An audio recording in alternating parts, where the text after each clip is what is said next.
Bonjour, la communication, c'est bien plus que des mots. Selon les études, l'impact du non-verbal représente entre 75 et 93% du contenu de la communication.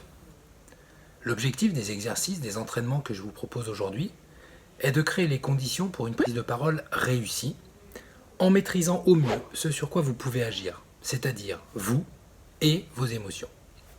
Alors, premier exercice, il concerne la respiration. L'autorité, la force du message va passer par la maîtrise du souffle. Je vous invite par exemple à vous entraîner à inspirer et à expirer avant de prendre la parole pour créer une respiration commune avec votre interlocuteur. Ainsi, vous allez rentrer en relation. C'est essentiel. Ensuite, vous pouvez prendre votre respiration avant chaque phrase. Et puis, pour symboliser la ponctuation, respirer et ainsi générer des silences. Ça me permet d'arriver au deuxième exercice, la variation, pour capter l'attention, créer des effets de suspense, d'accélération, de ralentissement, changer de rythme. L'intensité de la voix, la modulation va favoriser l'écoute. Le ton va donner vie à votre discours.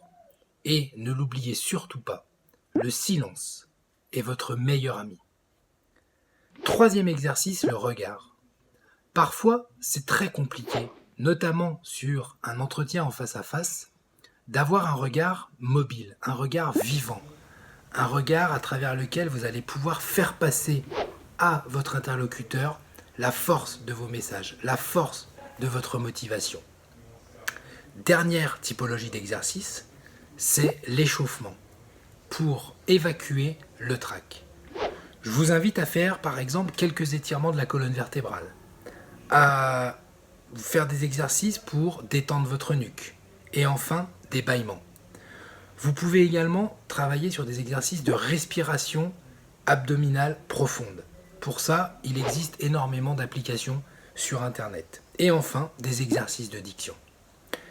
Ces quelques exercices peuvent vous permettre d'éviter que la pression de l'enjeu ne prennent le pas sur la passion et le plaisir du jeu.